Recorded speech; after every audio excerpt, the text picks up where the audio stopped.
Fala, meu querido aluno, minha querida aluna, meu tchutchuco, minha tchutchuca, aqui eu tô morrendo de saudade de você. Partiu pro ao vivo, agora é pau na máquina, meu irmão, não tem mais o que você cochilar. Acorda, menina, acorda, menina. Vamos pra cima desse estudo, vamos pra cima desse edital e vamos pra cima desse concurso, que agora é tua hora, tua aprovação. Antes de começar, você sabe que eu tenho que fazer aqui, né? Aquele videozinho para lhe dar aquele apoio, para lhe dar aquela super, né, empolgação e motivação para que você lembre-se de que isso aqui não é só a venda de um produto, meu amigo. Isso aqui é uma mudança de vida, ok? Isso aqui é, antes de qualquer coisa, mudar os seus planos, mudar o rumo da sua vida. Mamãe sempre dizia para mim, quando eu era pequeno, menino, pequeno trigueirinho, ela dizia, meu filho, tome um norte na vida, tome um rumo na vida, tá? E eu disse, tá certo, mãe, eu vou tomar um rumo na vida. E aí eu fui fazer o meu primeiro vestibular, caba massa, invocado do Ceará, né, com os dentes trincados, não chora nem a pau. Foi que eu fui fazer? Direito. Não rolou. Mó paia. Por quê? Gravata. Não rola, não dá, sem futuro. Fiz 3, 4 semestres, lembro mais de nada, tá? Dei um blackout, meu irmão, na minha cabeça. Mó paia direito, não gostei. Me perdoem os nossos amigos professores. Decidi, então, entender que eu acho que eu era meio doido. Aí eu disse, rapaz, eu vou atrás de fazer aí a psicologia. Vou cuidar de doido no meio do mundo. E eu fui. Passei 8 semestres fazendo curso de psicologia. E no 8º, não era aquilo que eu queria. Tá certo. E aí eu cheguei pro papai e disse, papai, caba bruto do interior da Zimburana, meu irmão, ainda amarra as calças com imbira, você não sabe nem o que é imbira, vá atrás de saber. E aí o papai, cheguei para ele e disse, papai, eu não quero fazer psicologia mais não. E o papai olhou no alto da sua serenidade, aquela pessoa muito tranquila, e disse, meu irmão, tu vai ficar frescando até quando? Eu disse, mas pai, que é isso, me ajude.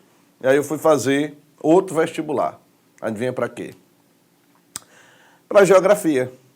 Trigueiro, tá feliz? Ora, meu irmão, tá tranquilo? Meu amigo, tá favorável? Tá demais, ó. Meu irmão, aqui é só sucesso. Recebo mais do que se fosse advogado, recebo mais do que se fosse psicólogo, recebo bem, dá para fazer o que eu quiser, tomo meu uísque 12 anos, tá? Durmo na minha rede, como minha picanhazinha todo final de semana, tenho meu carro, minha casa, vou para minha casinha de praia, tá? Eu não tenho ainda BMW X6 blindada não, mas um dia, quem sabe, a gente vai ter, né? Porque você sabe que pensar pequeno, pensar grande dá o mesmo trabalho, já dizia um amigo meu acolá, mas olha, vivo muito bem, graças a Deus. E batalhei por muito tempo para chegar aqui, a me encontrar. E aí tu vai desistir no teu primeiro concurso, meu irmão. Sei o quê, eu não quero estudar mais não. Meu pai, já deu. Passei 6 meses estudando na minha vida todinha e não deu certo.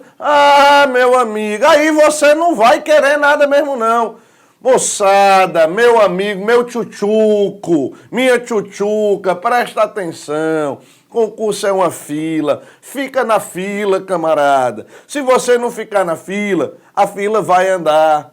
E eu lembro, nessas horas, né, de que tomar decisões é muito importante na vida. Hoje você pode estar aí pensando, será que eu deixo meu emprego? Será que eu não deixo? Será que eu abandono tudo? Será que eu vou estudar? É isso que você quer? Se for isso, vá atrás dos seus sonhos e vá atrás das suas conquistas. Eu lembro de um afilhado meu, o Caio. O Caio é uma figura maravilhosa. O Caio tem 4 anos. O Caio é o cara mais decidido que eu conheço na minha vida. Eu fui jantar na casa desse meu amigo, pai do Caio, meu compadre. E aí cheguei lá, ele é chefe de cozinha, estava fazendo lá uma comida diferenciada, a gente estava tomando aquele uísque 12 anos que eu lhe falei há pouco tempo, e o Caio estava lá, vez por outra o Caio vinha e dizia, pai, vem aqui olhar o videogame. E aí o pai dele disse, meu filho, já eu vou, espera aí um pouco. E aí o Caio foi lá dentro, voltou, mais uma vez e disse, pai, vem olhar o videogame. E ele disse, meu filho, me espere 5 minutos que eu vou aí resolver a sua vida. E aí o que foi que aconteceu, Trigueiro? O Caio voltou pela 3ª vez e disse assim, pai, tu não vai não? E o pai dele disse, Caio, eu não vou mais não, vá para dentro do quarto, vá se trancar, fecha o videogame e vá dormir. E aí o que foi que aconteceu? Chegou aqui... Seguinte, eu quero fazer um desafio aqui, daqui no próximo bloco. Próximo bloco eu quero fazer um desafio aqui, um duelo de mestres aqui. Pode ver. Eu quero um duelo de mestres. 10 minutos. Quem disser votação, a gente faz a votação no chat. Detonando, pessoal! Vai! A gente faz a votação no chat. É o seguinte, eu garanto que em 10 minutos eu passo mais informação relevante para o concurso da Polícia Civil de Pernambuco do que o Trigueiro. Ok? Vamos. Pra PM de Pernambuco, eu passo muito mais informação do que qualquer Emerson. Eu tô falando de Polícia Civil, pô! Mas aqui é Polícia Militar, meu irmão, então te decide. Pessoal, vocês vão fazer Polícia Civil de Pernambuco também, detonando muita matéria nossa, viu? Muita matéria nossa para colocar pra torar tudo, viu? É o seguinte... O pessoal no chat aí, se quiser 10 minutos de direito penal contra 10 minutos de atualidades, a gente tá dentro, viu? Duelo de mestres. Eu garanto que em 10 minutos eu passo mais questão que o Trigueiro. Duvido. Duelo de mestres. Tá valendo. Valeu, detonando. Força, viu, pessoal? Raça, meu irmão. Show de bola. Grande Emerson. Pode ser Castelo Branco, Preto, Azul. O que vier, meu irmão, atualidades a gente vai destruir. E eu vou voltar pra onde? Menino Caio. Caio chegou... Veio, pai, tu não vai ajeitar não, e o pai dele mandou ele pra dentro de casa. Vai, meu irmão, vai dormir, fecha a televisão, fecha lá o videogame. E aí o Caio foi. A casa ficou em silêncio, 5 minutos depois, isso era 11 da noite. Lá e vem Caio, arrastando a sua mochila. E eu perguntei pra Caio, Caio, tu vai pra onde? E ele disse, eu vou fugir. Caio, uma hora dessa tu vai fugir, Caio? Vou, Padim. Eu vou fugir, porque aqui eu não realizei os meus sonhos. Qual era o sonho de Caio? Jogar videogame naquela hora. E Caio, com 4 anos de idade, decidiu fugir de casa, meu irmão. E você ainda não decidiu o que você quer fazer? Vai estudar elemento. Vai estudar elementa. Porque senão você vai passar o resto da vida pobre. E olhe, eu, Trigueiro, não tenho tempo para dormir, porque quem dorme não tem dinheiro. Vai para cima, teu concurso está chegando e vamos acabar a conversa, porque agora é conteúdo. Espera aí, pode votar no Emerson, pode chamar ele pro duelo, que aí o pau vai cantar já já. Mas antes disso, vamos falar Polícia Militar do Estado do Ceará, agora ao vivaço para vocês. Trigueiro, banca definida, Universidade Estadual do Ceará, ok? Vai trazer pra gente questões provavelmente estilo A, B, C, D, E, talvez, mas a rigor A, B, C, D. Então, muito provavelmente, o que é que vai acontecer? A UES, como a gente já conhece, tá? Ela traz pra gente questões muito simples. Como é que são as questões da UES, Trigueiro? Tiro curto, tá? Pergunta rápida, resposta mais curta ainda. Ou, muitas vezes, ela traz pra gente o quê? Um gráfico. Traz um gráficozinho bonitinho, legal, bacana, e faz o quê? Faz uma pergunta direta. Já já eu vou lhe mostrar em 2 questões como é que a UES faz isso.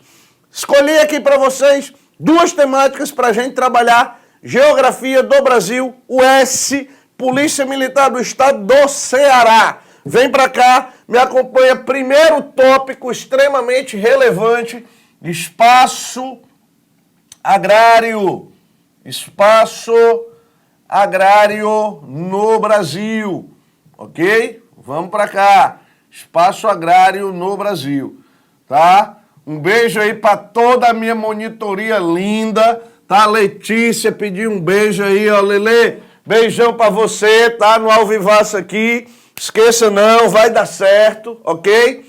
E aí tem também o Álvaro aqui, feio para danar, né? Bruna tá ali. Certo? Então, assim, tá todo mundo aqui. Sempre eu esqueço o nome desse outro elemento que tá aqui, mas um dia eu vou lembrar o nome dele, beleza? Diego. Mas vamos aqui, o Diego. Um abraço também pro Diego, meu irmão. Então, um abraço para todo mundo. Galera, seguinte, espaço agrário no Brasil, você vai ver um pouquinho da dinâmica agrária.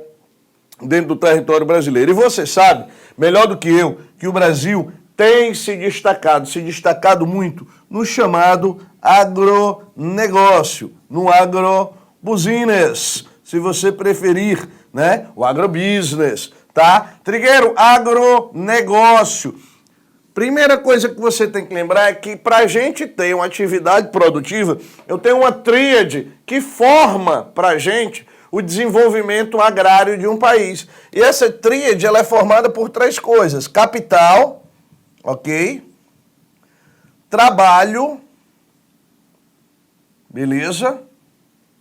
E também a terra, óbvio. Sem ela a gente também não vai conseguir produzir, ok?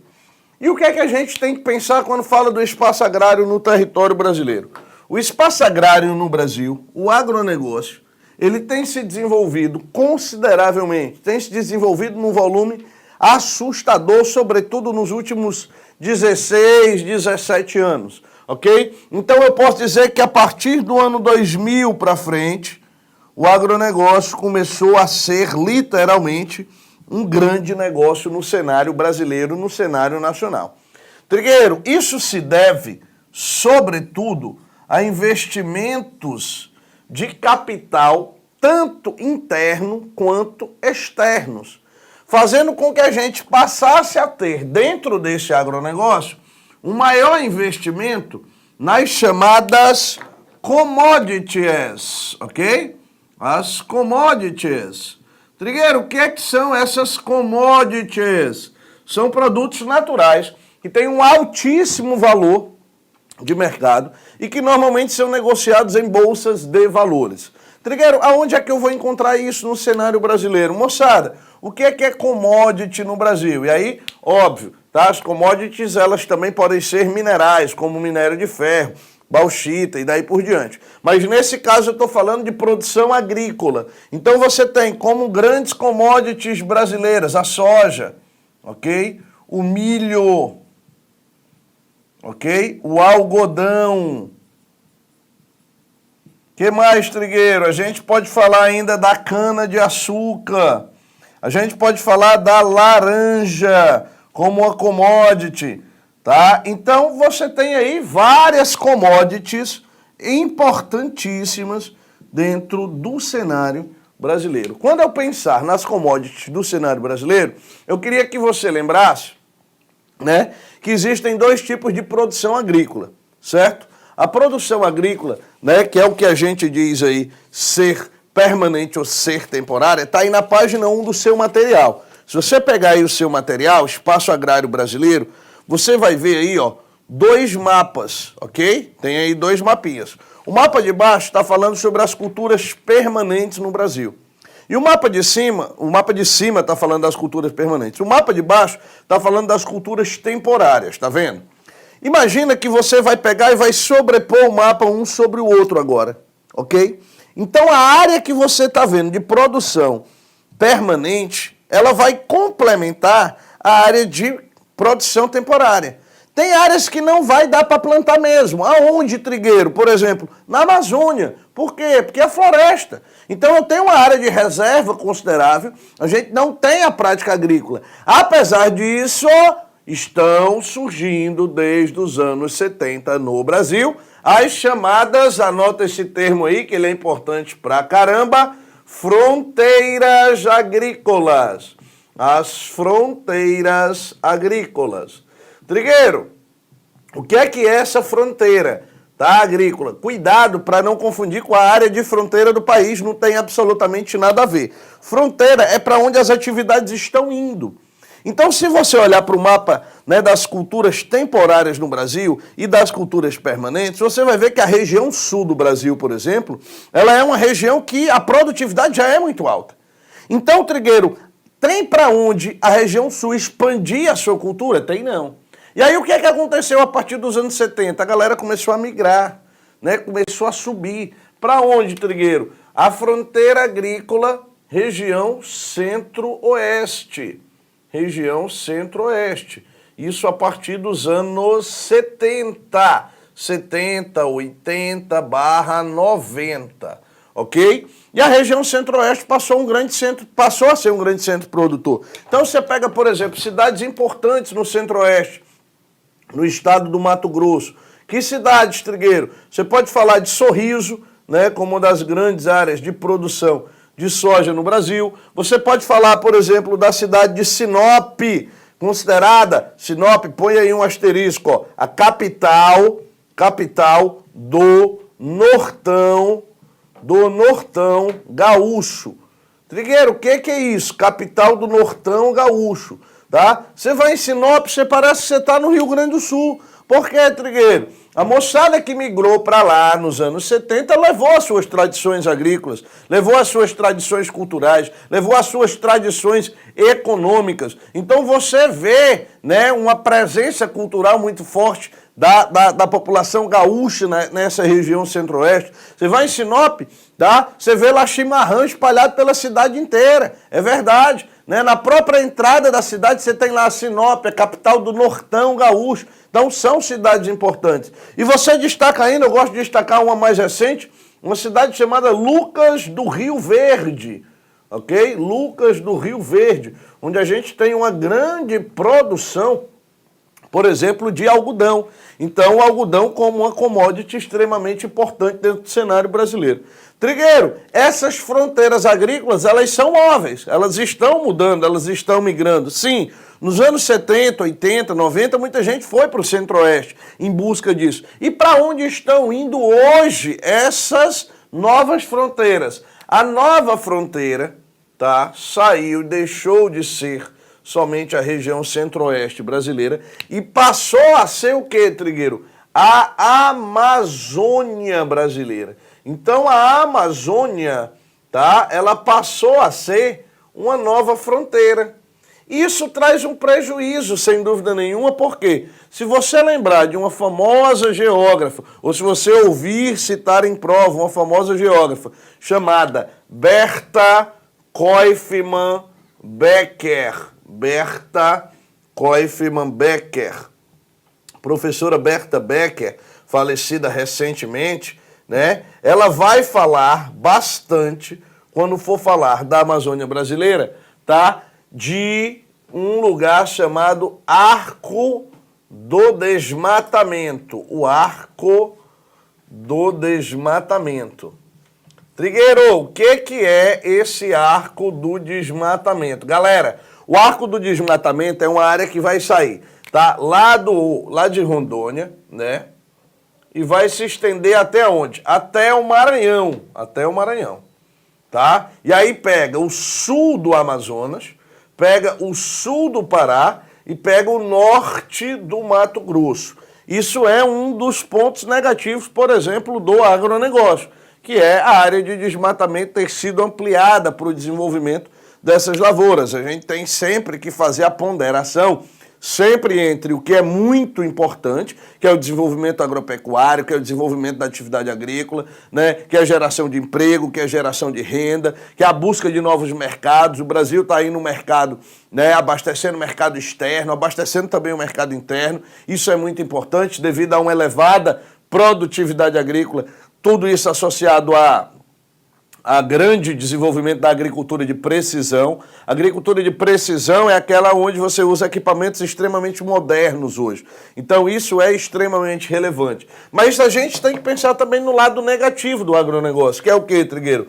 Os problemas ambientais, o uso excessivo de agrotóxicos, tudo isso, tá, está ligado a uma agricultura que a gente chama agricultura, deixa eu anotar aqui para vocês, tá? Agricultura patronal.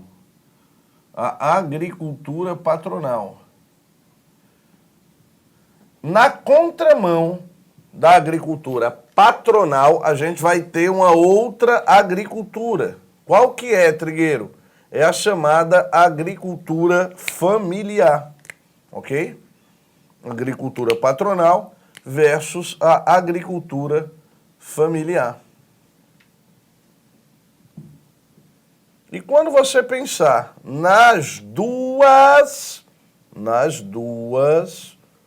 no Brasil, a gente tem tido algumas vantagens, como, por exemplo, o crescimento tanto de uma quanto de outra. A agricultura vem se fortalecendo, a agricultura no Brasil, tá? Tanto no setor patronal, e isso é importante, essa é a que mais cresce, essa é a que mais recebe investimentos, sobretudo do Estado brasileiro, né? Eu digo sempre que o agronegócio ele virou uma política de Estado no Brasil, porque é esse agronegócio que estava ali segurando as pontas da economia brasileira, né? Ele conseguiu manter a economia brasileira nos eixos por 2 anos consecutivos, quando o PIB industrial caiu, sobretudo, tá? Mas a agricultura familiar também vem sendo fortalecida por um programa chamado Pronaf, ok? Pronaf. Lembra disso, tá? Trigueiro, o que é o Pronaf? É o Programa Nacional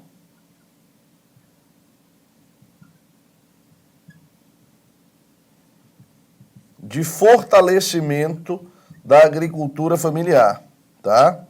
De fortalecimento da agricultura familiar.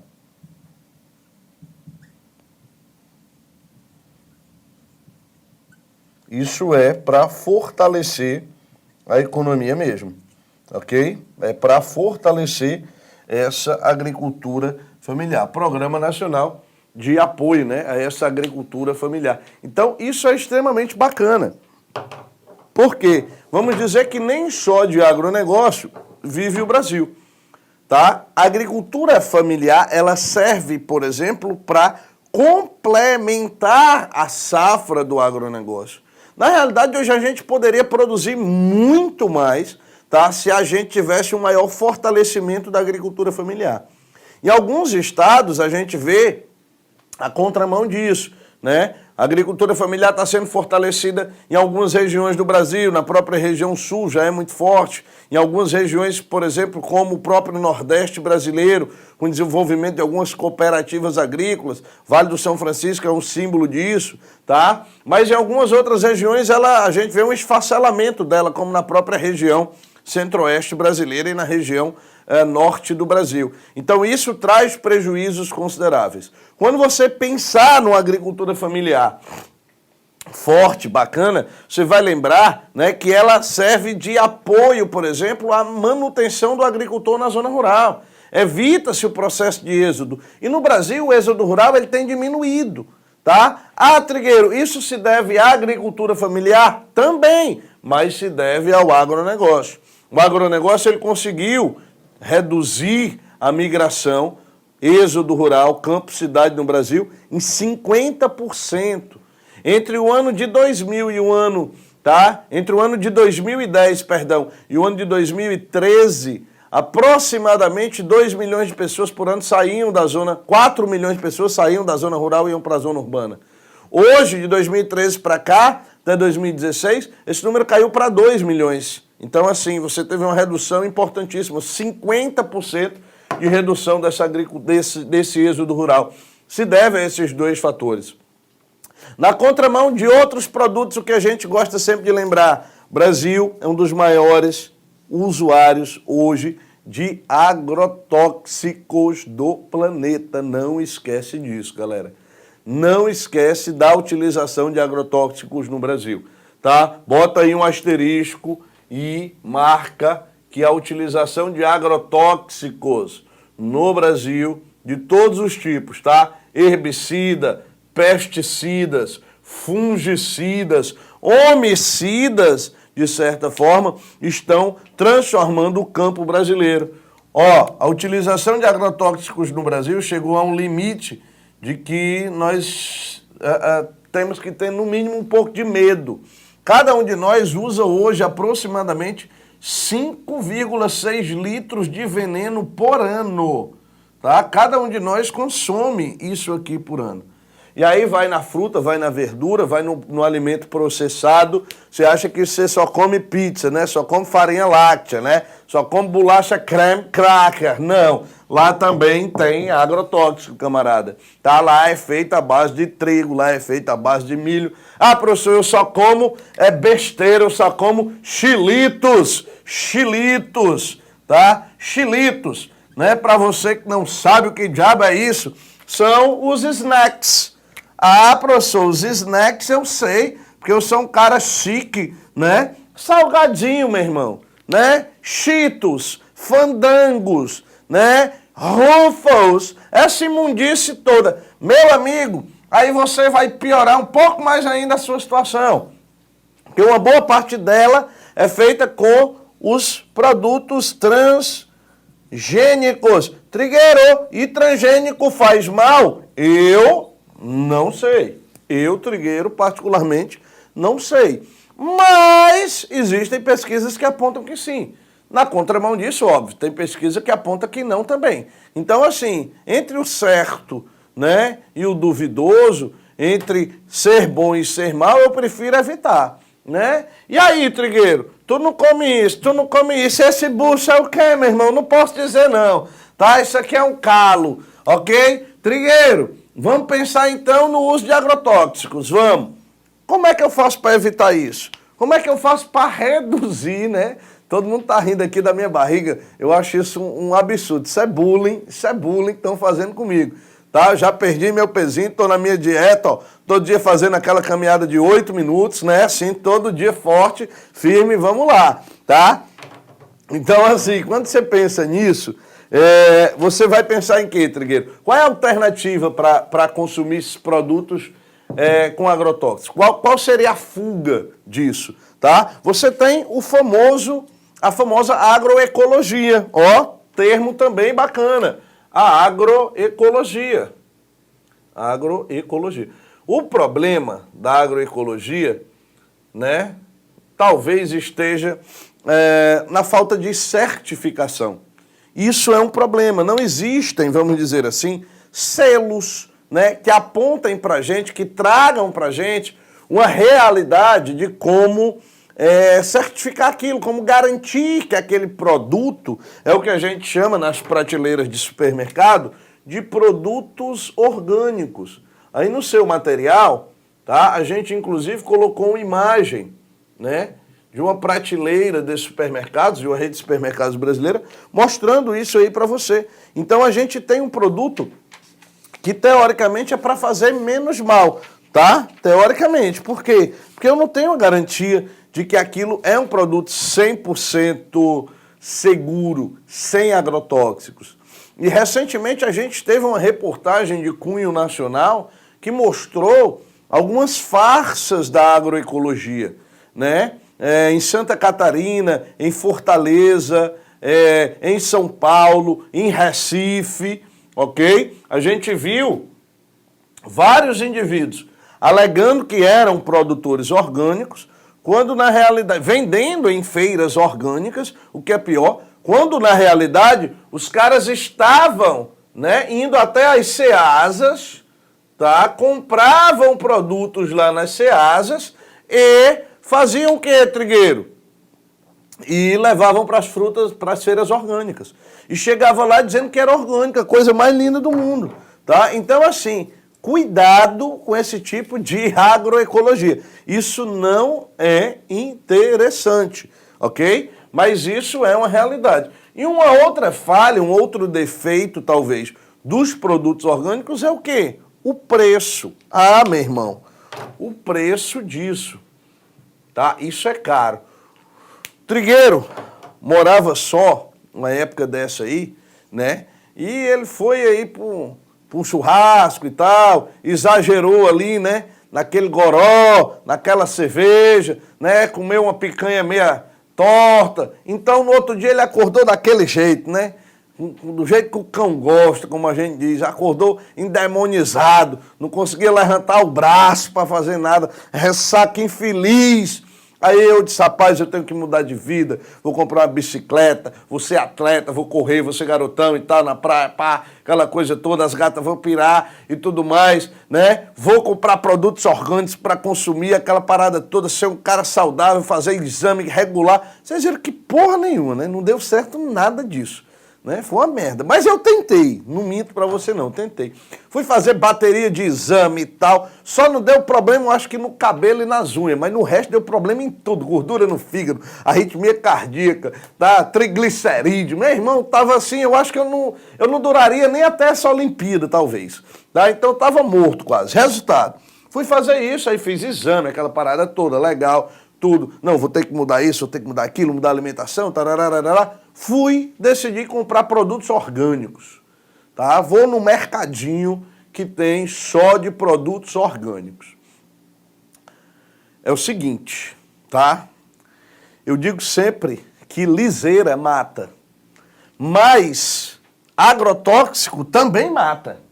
E é melhor morrer de quê, Trigueiro? De agrotóxico ou de liseira? Meu irmão, pense nos produtos caros. O que eu fui comprar, que normalmente eu comprava com agrotóxicos, tá? Que dava, sei lá, R$ 40 por semana, na época, 30, R$ 40 por semana.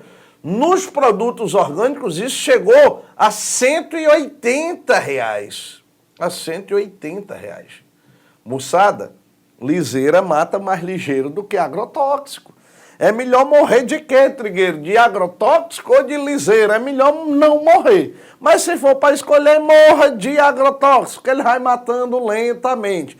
Tô brincando, óbvio, tá? Mas é uma realidade. Os preços dos produtos orgânicos no Brasil ainda são muito elevados. Não é uma realidade só nossa. Em outros lugares também isso é bastante caro. A Europa, sobretudo, tem um preço mais elevado. Porém, pra gente, o custo disso ainda é muito alto, ok? Ainda é muito alto. E a gente tem prejuízos porque a gente não consegue, literalmente, né, produzir isso em escalas maiores, tá? Para chegar à mesa de basicamente todos os consumidores. Alguns governos estaduais estão com algumas políticas bem interessantes, como, por exemplo, a produção da merenda escolar de alguns estados só pode ser realizada a partir com a utilização de produtos orgânicos, né? Frutas, verduras, legumes, todos eles orgânicos. Isso é muito bacana, porque isso, além de ser saudável para o estudante da escola pública, isso potencializa, amplia a produção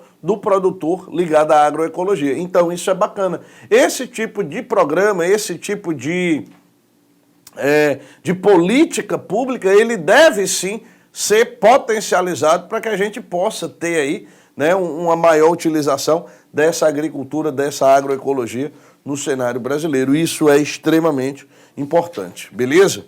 Toda vez que você pensar nessa agroecologia, lembre-se que isso foge à realidade da agricultura patronal, foge das chamadas grandes cadeias produtivas. Ó, uma lembrança que eu gosto de fazer sempre. Trigueiro, existe uma parada chamada cadeia produtiva, tá? Hoje nós temos cadeias produtivas no Brasil fortíssimas, tá? Muito bem estruturadas, que são, por exemplo, a cadeia da soja é muito bem estruturada, a cadeia da laranja, chamada citricultura, a cadeia da cana-de-açúcar também tem uma estrutura muito forte, né? Da cana-de-açúcar, que são os grupos sucroalcooleiros, isso é importante pra caramba.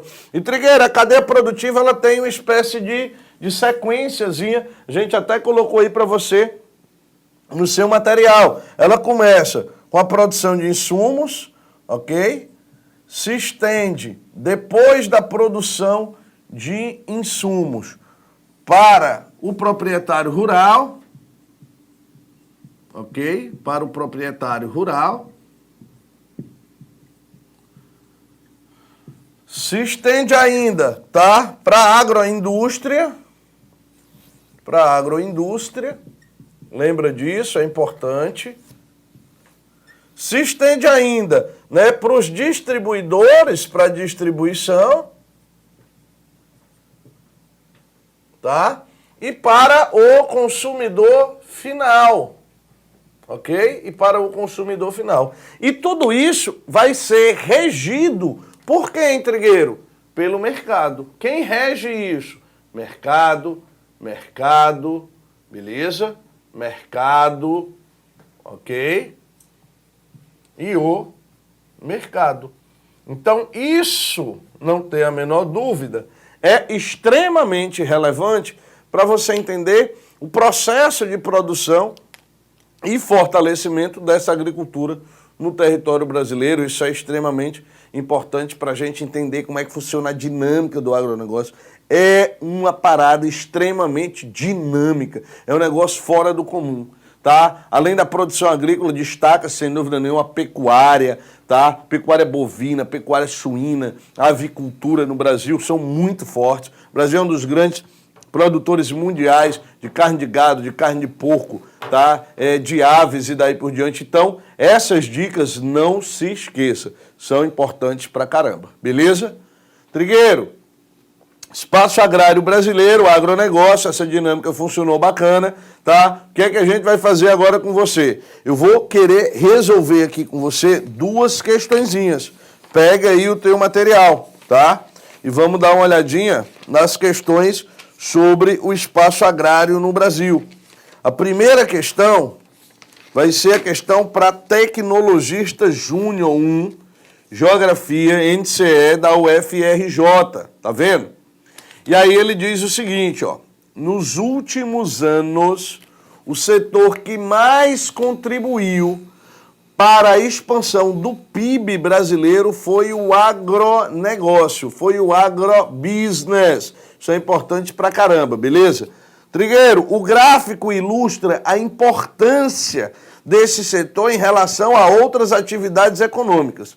Esse comportamento é decorrência de um conjunto de fatores, tais como... Se liga aqui no gráfico primeiro. Tem um gráficozinho onde ele diz o seguinte... O ouro do campo, tá? E aí você vai ter, lá embaixo, ó, eletroeletrônicos, metalurgia, agroindústria automobilística, química e petroquímica, comércio e lá na frente o agronegócio. E lá na frente o agrobusiness, ok? O agrobusiness, como a gente diz sempre. E olha aí, né, a relação que engloba, no caso, o agronegócio, a agricultura, a pecuária, a produção de adubo, inseticida, máquinas, armazenamento, distribuição, processo de grãos, tarará e etc. Então isso é muita coisa, o agronegócio é dinâmico. Eu lembro de ter visto, certa vez, um grupo de empresários que comprou um desses animais reprodutores, uma vaca aí, né, a vaca hiper, mega, super vaca, tá, vaca doida de R$1 milhão uma vaca. Hoje tá até barato comprar uma vaca dessa. Tá, eu tô pensando em comprar umas 3 ou 4 vacas dessas de R$1 milhão para eu deixar lá em casa, né, só para adubar minha grama.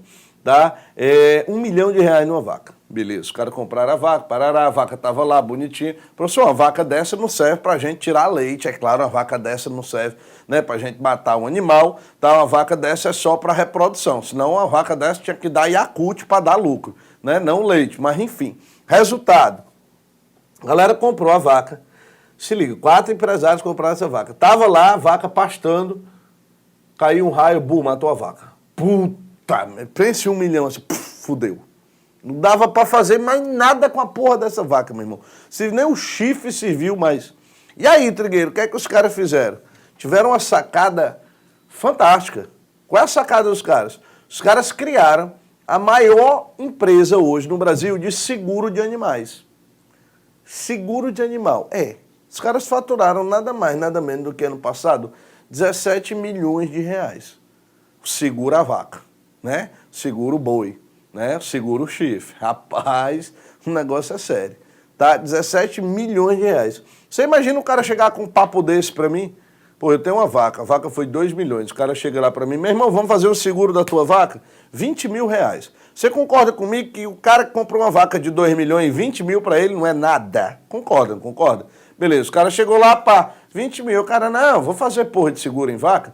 Você nunca viu no jornal, né? Vaca é assassinada com 13 tiros, 12 facadas, não. Vaca morre atropelada todo dia, não. Não tem perigo de acontecer nada com vaca. Ai, tem não? Pois deixa ele contar uma história. Eu tinha uma vaca. Essa vaca era R$1 milhão. E o que foi que aconteceu com a vaca?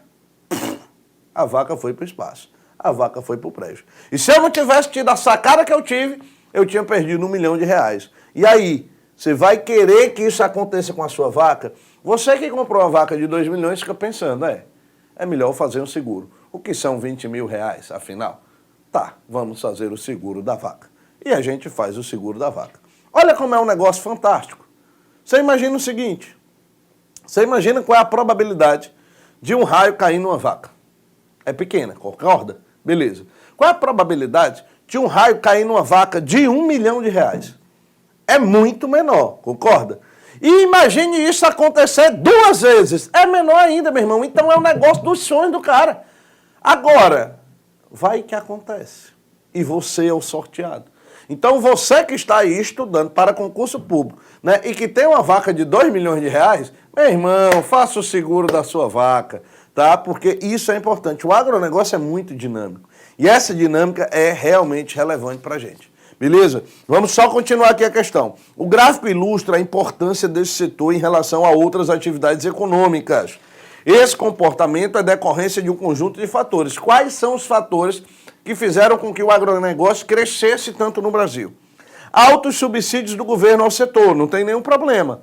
Grande expansão da área ocupada. Não, a área não se expandiu tanto não. O que expandiu foi a produção. Por quê? Porque ela é mecanizada, porque ela tem um grande desenvolvimento, porque ela é uma agricultura moderna. Isso potencializou a produção.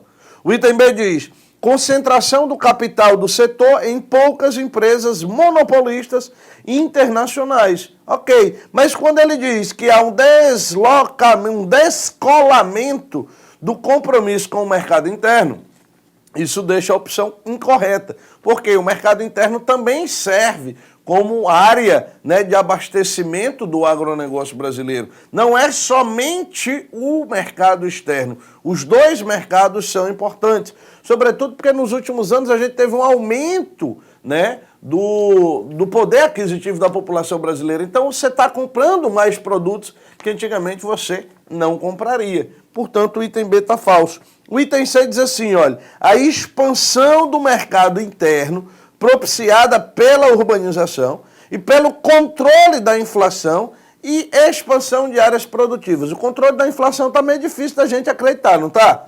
Com certeza. E a expansão das áreas produtivas, ela pode trazer para a gente alguns problemas com relação à sua questão. Então, cuidado, beleza? E o item D diz assim, ó, investimento de capital. Tem. Tanto capital privado nacional, quanto capital privado internacional, quanto capital estatal. Tudo isso interfere. Incorporação de tecnologias. Show, beleza, tranquilo. Tá? Ampliação dos mercados interno e externo. Trigueiro, eu acho que essa opção aí está corretíssima. Tá, já você vai ver. E lembrança, hein? Já tem um cupom de desconto aqui. Todo o site, meu irmão, vai ser sucesso. Eu quero que você veja qual é a senha, tá, desse cupom de desconto. É a melhor senha que você já viu na minha vida. Sucesso total. Olha o item E pra gente, né, tirar o peso da consciência e partir para um outro assunto que é, ó, daqui, supimpa. Fantástico. Surgimento de nova elite empresarial oriunda do meio urbano, apoiada em grande parte, apoiada em grandes investimentos privados em desenvolvimento de tecnologia. Infelizmente, tá, boa parte dessa tecnologia a gente só compra de fora. E quando ele diz surgimento de uma nova elite empresarial oriunda do meio urbano, na realidade, as elites empresariais rurais no Brasil continuam praticamente as mesmas, ok? Elas vêm passando hereditariamente, lembrou? Hereditariamente, de pai para filho. E os grandes latifúndios continuam a se reproduzir. Alguns problemas ligados à zona rural a gente não pode deixar de lembrar, como a questão da concentração de terras, tá? A reforma agrária que não anda, né? A criminalização de muitos movimentos sociais. Então a gente tem que ter, pelo menos, um pouco de cuidado quando fala disso. O item correto realmente é o item D de deu certo. Beleza? E vamos para a questão de número 2. Essa aqui, mamão com açúcar. Falei disso na aula, então ficou uma questão facinha de fazer. Ó. Tecnologista em Informações Geográficas, Estatística 1, tá? No Centro-Oeste, na BR-163, uma das principais fronteiras consolidadas da agricultura moderna no estado de Mato Grosso, particularmente na área por nós denominada de área concentradora de soja, Trigueiro, o que são esses nós aí, tá? Que a moçada falou na questão. Os nós, tá? São os pontos mais importantes de uma rede. Trigueiro, o que é uma rede? A rede, moçada, para a geografia, ok? Ela é, de uma forma muito simples, tá? Isso aqui, ó.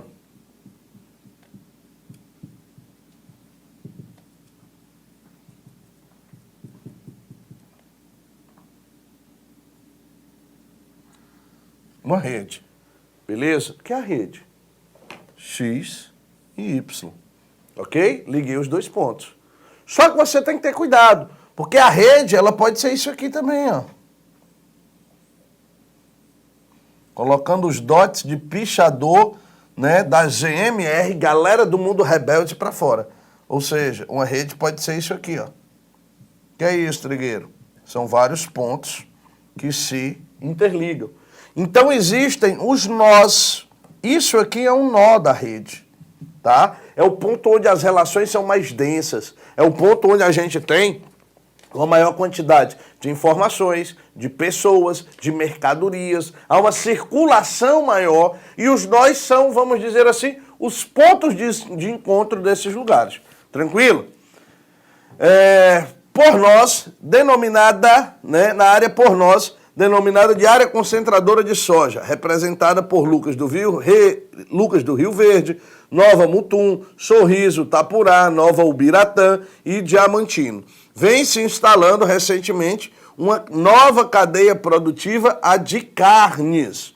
A base do novo fronte é constituída por cadeias identificadas com produtos agrícolas específicos, como a soja e o milho, tá? Aí você tá vendo um texto aí, né, chamado Novo Tempo do Capital no Cerrado. Então você tá vendo que a região centro-oeste continua a ser a área de grande destaque, tá? Tanto esses nós importantes, como a denominação que foi dada pelo autor do texto, é óbvio.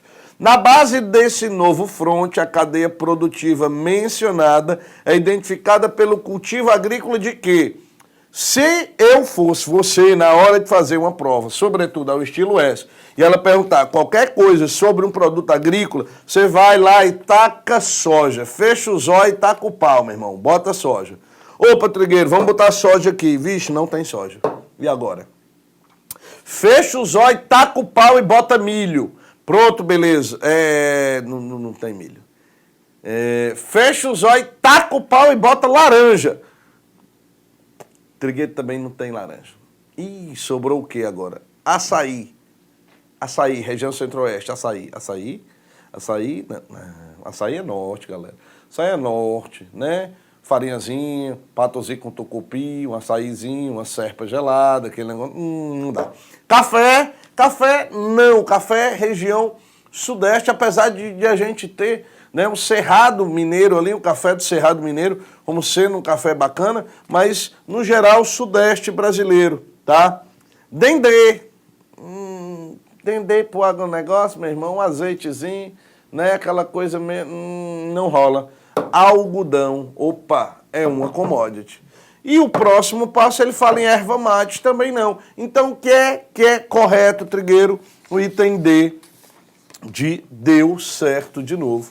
Ou seja, a gente tem aí duas questões que são questões com perguntas relativamente curtas, apesar de ter um texto, ok? E respostas também relativamente curtas. Então você teve aí, tá, duas questões que podem ser trazidas para a gente como sendo muito importantes. Tranquilo?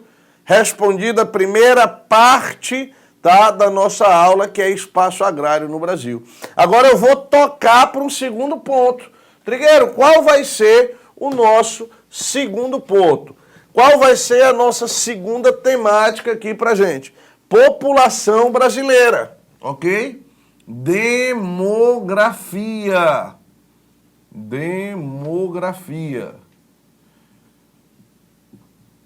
Demografia Brasil. População. Pô, beleza. Assunto bacana, assunto importante e relevante para ser cobrado em qualquer tipo de prova que vá cobrar a geografia. ok? Trigueiro, vamos começar aqui falando um pouquinho sobre a população no Brasil. E aí lembra o seguinte, tá? A primeira coisa que você tem que entender, o que é que nós estamos analisando em algumas provas? As dinâmicas populacionais. As dinâmicas populacionais no Brasil.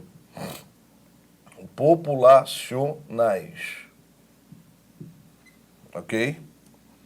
Trigueiro, o que é que está rolando aí de dinâmica populacional que é relevante pra caramba, que é importante mesmo pra gente? A população brasileira continua a apresentar, tá, uma taxa de crescimento. Ainda existe uma taxa de crescimento da população brasileira. Ela continua em crescimento. E aí, quando você pensar no crescimento da população, lembra que os dados podem ser atualizados e isso é bastante relevante, ok? Hoje, população brasileira superou, tá? Passou de 205,5 milhões de indivíduos. 205,5 milhões de indivíduos, ano de 2016. Essa é a projeção do Instituto Brasileiro de Geografia e Estatística. 205,5 milhões. Isso deixa a população brasileira ainda no 5º lugar, tá, do ranking internacional.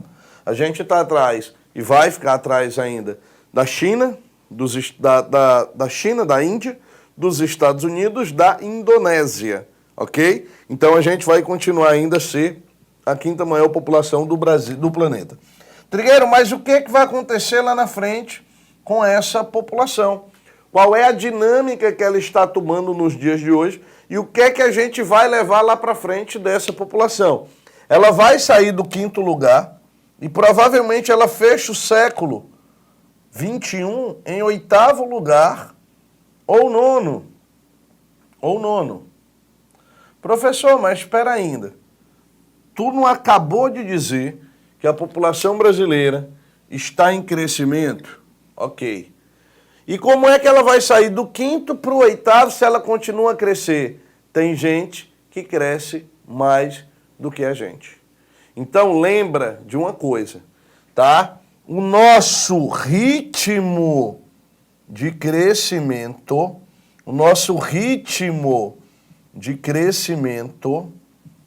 ele está diminuindo. Ele está diminuindo. E lá na hora da prova é fácil entender isso, tá? Se a questão fala sobre a diminuição do ritmo de crescimento da população no Brasil, analisa a tua família, cara. Tchutchuca, quantos irmãos tu tem? Tá, tchutchucão, tu tem menino, tu já tem filho? Quantos filhos tu tem? Então reduz esse número, tá? Ó, vamos lá. O Trigueiro tem uma filha, ok? E o próximo Trigueiro vai ser o quê? Um Beagle. Um Beagle é legal, tá? Com 10, 15 anos ele morre, tá? A gente enterra, faz a desova, compra outro, né? Não vai ser assim. Beagle não estuda. Beagle é caro, tá? Acabou, morreu, beijo, Zuzu. Papai é só seu e você é só minha, vai dar certo. Olha, eu tenho 3 irmãos. 3 irmãos. Porque tem um por fora, o papai é meio danado. 4, tá? A mamãe tinha 9 irmãos. Por quê, Trigueiro? Porque meu avô era um tarado. Não é por isso. Não tinha televisão, tinha Facebook, tinha a EPCOM, tinha aula ao vivo para você estar assistindo. Não, o que é que você está fazendo numa hora dessa? Adivinha? Tome, né? Ou seja, moçada, está diminuindo. A sua família é do mesmo jeito, se iluda não. Se você fugir dessa realidade, você não é a regra, você é a exceção, ok? Então as pessoas estão tendo cada vez menos filho. Há uma diminuição do ritmo de crescimento da população brasileira. E isso reflete no que eu vou chamar de transição demográfica, que eu vou mostrar para vocês já daqui a pouquinho. Então, a população brasileira está no 5º lugar, ok? E a gente vai perder posições no cenário internacional. Tranquilo? Queria só fazer aqui umas lembranças, tá? Importantíssimo isso pra gente, esse feedback de vocês, alunos, tá? A Amanda Oliveira, um abração pra Amanda lá de Recife, mandando um beijão pra Recife. Recife, dia 23, 24, a gente vai estar aí fazendo aulão PM Pernambuco, a onda azul vai invadir o mundo, meu irmão, e vai começar por Recife. Manda tirar os tubarão, tudinho da Praia de Boa Viagem, que a gente vai tacar o pau aí em Recife, tá? Letícia, também beijão pra você, Isabelle Monitora de Maceió, Juan Macário, tá? Daphne Luana, tá? Tem uma galera aqui, alguma previsão, né? Perguntando alguma previsão de quando vão postar todas as aulas do curso PM Ceará. O Rafael perguntando. Rafael, tá quase tudo pronto, tá encaminhado, aguenta as pontas aí. Inclusive, quem fizer o melhor comentário hoje, melhor, né? A mais criativa informação sobre a aula, faz um negócio diferente lá, vai ganhar um super curso aqui de exercício PM, beleza? Vai ganhar o curso de exercício. Faz lá o comentário mais bonito da aula, comentário mais criativo. Tipo assim, o trigueiro é a coisa mais linda que tem, papapá, essa coisa toda. Geografia não é nada, o que importa é o trigueiro. Tá mente pra caramba que você vai concorrer ao curso PM, tá? De exercício, beleza? E aí, só lembrando, nos 5 minutinhos finais eu vou anunciar aqui isso tudo, tá? O Mike Salles também. Um abraço pro Mike.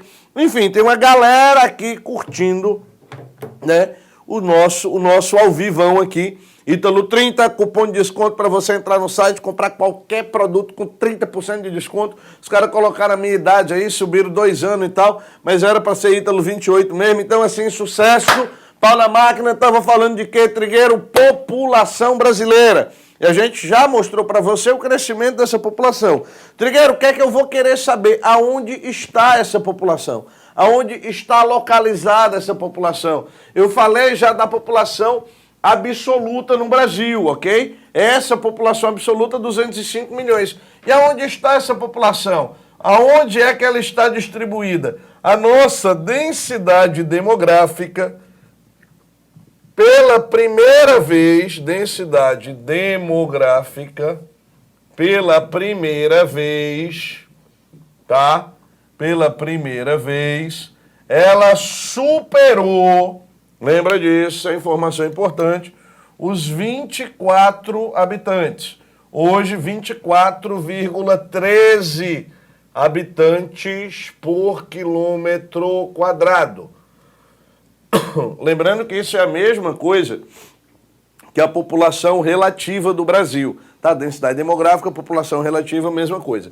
E aí lembra o seguinte, pensou aqui na densidade demográfica, aonde está a maior parcela da população? Galera, faz o recorte aqui, ó, dessa área do território brasileiro, ok? Faz esse recortezinho aqui, tá? Do nosso litoral, beleza? A população brasileira está aqui, ó, nessa região.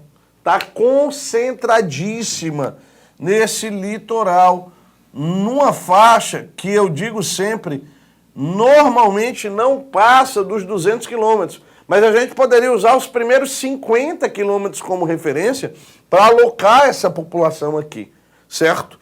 E a gente tem 2 grandes vazios demográficos no território brasileiro. Região Norte, um abração para todo mundo da região Norte, tá? Roraima, Rondônia, Tocantins, o Acre, Amazonas, o Amapá, o Pará, todo mundo ligado aí, e a região Centro-Oeste, ok? Região Centro-Oeste. Então eu tenho Mato Grosso do Sul, Goiás, Brasília, todo mundo ligado, são 2 vazios demográficos. Por quê, Trigueiro? Porque são as 2 maiores regiões em área do país, ok? Então você tem esses 2 vazios. A grande maioria está no litoral. Essa população, tá, que está alocada no litoral hoje é fruto de um processo histórico da nossa ocupação, né? O desenvolvimento das principais vilas, das principais cidades, o desenvolvimento do processo de urbanização nessa região. Porém, a gente tem que lembrar o quê? Que existe hoje uma nova tendência da mobilidade demográfica no Brasil. Essa nova tendência, ela começa a partir dos anos 70, onde o grande destino eram as cidades. E a gente tem um processo migratório que está aí mapeado para você, aí na página de número 7, não me falha a memória do seu material, tá? Migrações internas do Brasil, entre 1995 e o ano 2000, ok? E aí ele mostra para a gente o que é que está acontecendo, o que é que tem mudado nesse processo de migrações internas dentro do cenário brasileiro. Tem um fluxo migratório de retorno ao Nordeste, muito forte, ok? Chamada migração de retorno. Aquela galera que foi nos anos 60, 70 e 80, hoje já está aposentada e etc. Então está de volta para a minha terra, como dizia o Gugu, né? E a galera está voltando para cá. Um outro fluxo migratório que cresce é a saída do Sudeste também para a região Sul, ok? Né? Por uma busca de uma melhor qualidade de vida. E o grande destino hoje é a região Centro-Oeste, um grande fluxo migratório para essa região. Então, muita gente buscando o Centro-Oeste brasileiro, e isso está ligado ao desenvolvimento do agronegócio, não tem a menor dúvida disso. Então, a gente continua a migrar dentro do território nacional, a gente continua a migrar dentro do território brasileiro, isso é extremamente importante para a gente, beleza? Só um recado aqui, o Carlos Antoni de Recife também, nunca foi tão fácil aprender a geografia com Trigueiro, eu sabia já disso. Tá, isso é uma coisa linda. Carlos, um abração para você. A gente vai estar aí dia 23, 24, tocando terror aí no Recife, pode ter certeza. E aí, moçada, a gente está migrando dentro do território brasileiro hoje também para a região norte. Então, a população brasileira não para mais. Porém, a grande migração, o grande fluxo, muita gente acha que é de região para região. Não é, tá? É da onde para onde, Trigueiro? É de município para município, dentro do estado, normalmente. Então, um grande fluxo populacional brasileiro é intermunicipal, é entre municípios. Inclusive com fortalecimento muito grande nos últimos anos da chamada migração pendular, ok? Migração pendular. Trigueiro, o que é essa migração pendular? É aquela migração que ela tem que ter uma característica básica, senão não é pendular, tá? Ela tem que ser diária. Diária. Você tem que ir e voltar todo dia. Então você mora em Olinda, vai trabalhar em Recife, volta, pendular. Você mora lá em Jaboatão, vai trabalhar em Recife, volta, pendular. Ok? Você mora em Bahia, na Paraíba, e vai trabalhar em João Pessoa e volta, pendular. Você mora aqui em Fortaleza, vai trabalhar no Eusébio e volta, migração pendular. Niterói, Rio de Janeiro e daí por diante, ok? E tem que ser diária. Se não for diária, não é migração pendular. Com essas migrações pendulares surgiram as famosas cidades dormitórios, ok? Cidades dormitórios, tá? Que é onde a moçada realmente vai literalmente só para dormir, passa o dia trabalhando, realizando alguma outra atividade, estudando e daí por diante, e no final do dia retorna, tranquilo? Além dessas mudanças nas migrações, eu gosto sempre de destacar, porque isso para mim é questão de prova batida, tá? Que a população brasileira ela vive a sua transição demográfica, ok? Vive a sua transição demográfica. Trigueiro, que é isso? Transição demográfica no Brasil. De uma forma bem simples, a gente está saindo da condição de um país jovem, na realidade a gente já saiu dessa condição, a gente migrou para a condição de um país adulto. Hoje eu posso afirmar isso na minha prova, Trigueiro? Pode. Hoje você pode afirmar isso na sua prova, que o Brasil é um país adulto, tá? E a gente está migrando para uma condição de país idoso. Isso vai demorar? Vai sim. Tá? Isso vai demorar pra caramba. Quanto tempo que isso vai demorar, Trigueiro? Provavelmente lá por volta de 2080 até 2100 a gente chega a essa condição, tá? Porém, a população adulta vai continuar ainda a ser uma grande, né, constante na realidade da população brasileira. E essa transição demográfica, essa mudança que a gente tem, ela se deve, sobretudo, pela relação das taxas de natalidade, ok? E das taxas de mortalidade. De uma forma muito sucinta, o que é que tem acontecido com a população brasileira nos últimos anos? Taxa de natalidade tem diminuído e a taxa de mortalidade também tem diminuído. Então, o ritmo de crescimento que eu falei lá naquele primeiro momento está começando a diminuir dentro do território nacional. E o resultado é o quê, Trigueiro? Que a população está migrando, né, de jovem para adulta para idosa. Então, a gente vive aí a nossa transição demográfica. E isso provoca mudanças naquele gráfico famoso que a gente conhece, chamado pirâmide etária.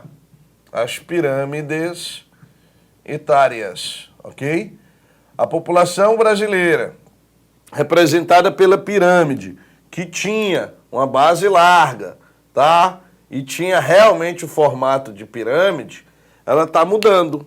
A nossa pirâmide etária, ela já está num formato, vamos dizer, mais sensual, mais cheio de curvas, né? Ela já seria uma coisa mais parecida com um pote, né? O pescoço de uma naja. Então, o que é que acontece? A gente está migrando, tá? Para um dia, quem sabe, a gente inverter a ordem dessa pirâmide. Então, de uma forma simples, o que é que está acontecendo? A base da pirâmide está diminuindo, ela está sendo estreitada, a base diminui, ó, beleza? O corpo da pirâmide, ele aumenta, beleza, ele aumenta, e o ápice dela também vai aumentar um pouco, ok? Também vai aumentar, mostrando que a população adulta passa a ser uma constante maior na realidade brasileira. Então a gente está vivendo essa mudança, a gente está vivendo essa transição. Você sabe que no seu material tem aí, né, a mudança da pirâmide etária no Brasil, entre o ano de 1960, passando por 1996 e chegando ao ano de 2020, beleza? Para encerrar a geografia do Brasil agora e entrar em geografia de Pernambuco. Questão do IEMA do Espírito Santo, analista ambiental, geografia. E aí ele mostra um pouquinho dos fluxos migratórios dentro do Brasil.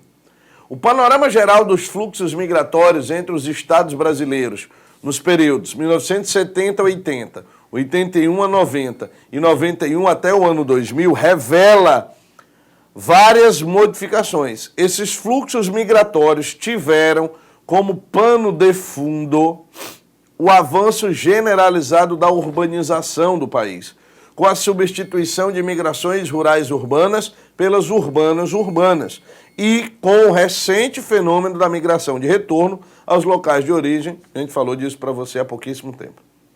No plano das migrações entre países, somente em meados dos anos 80 os brasileiros começaram a emigrar, a sair, tá? Esses fluxos de emigração são os primeiros da história do Brasil.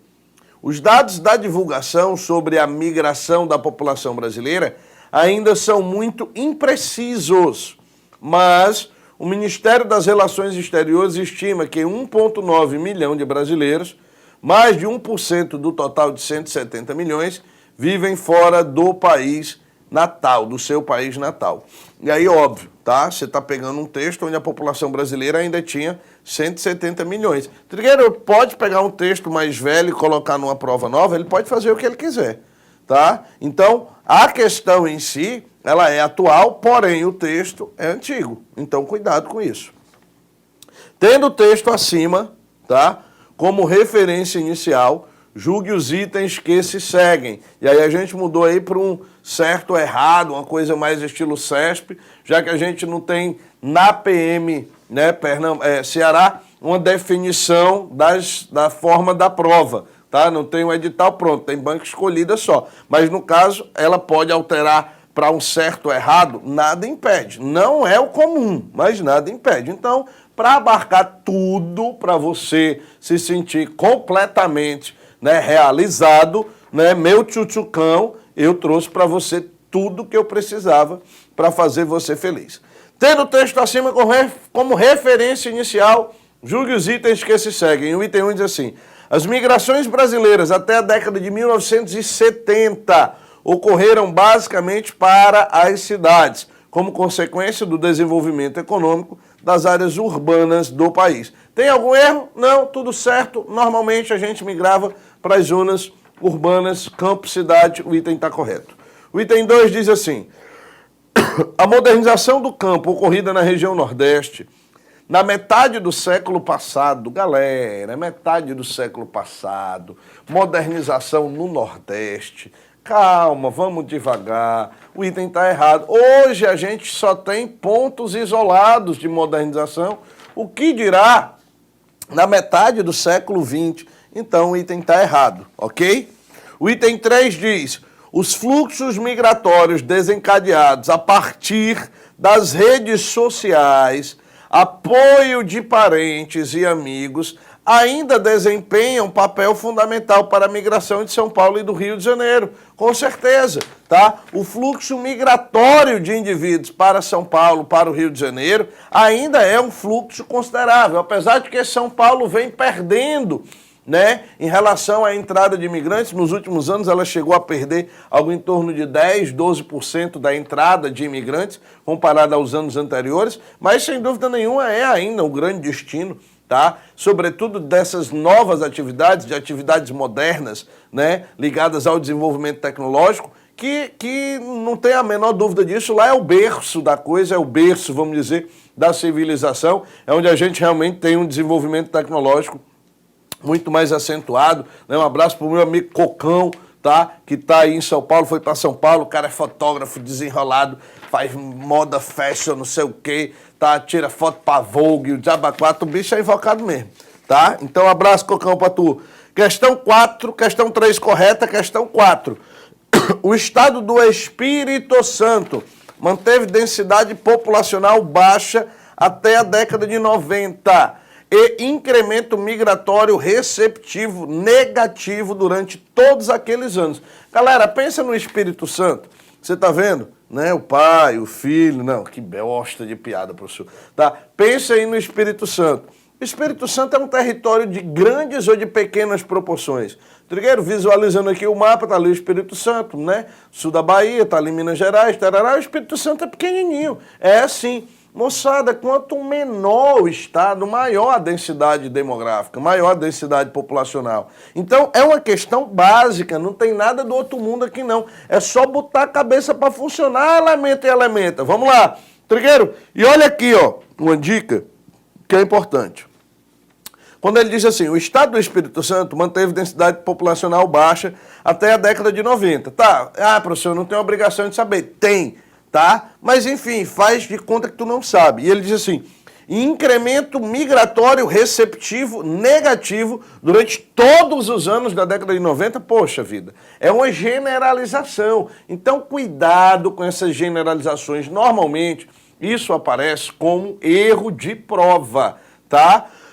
Eu costumo dizer que as generalizações nas provas de ciências humanas, né, na geografia, nas atualidades, na história, enfim, né, nas ciências humanas de uma forma geral, normalmente quando elas aparecem, 99,99% dos casos está errada, tá? E eu só não vou dizer 100% para eu também não generalizar, porque isso seria um erro. Então, cuidado. E o item 5, atualmente os fluxos migratórios brasileiros estão associados à busca de inserção no mercado de trabalho e ao acesso às necessidades básicas de saúde, habitação e educação.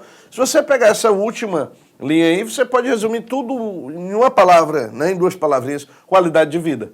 tá? A busca por uma melhor saúde, habitação, educação, nada mais é do que o quê, Trigueiro? Do que qualidade de vida, a busca por uma melhor qualidade de vida. Então o item está corretíssimo, tá? E muita gente, óbvio, está migrando para se inserir no mercado de trabalho, ok? Trigueiro, terminamos aqui a parte de geografia do Brasil. Agora eu vou me dedicar, e aí você me acompanha no meu material, já é o terceiro bloco, mesorregiões de Pernambuco. Opa, Trigueiro, agora qual é o foco da gente? A gente vai trabalhar agora as questões ligadas à geografia de Pernambuco, beleza?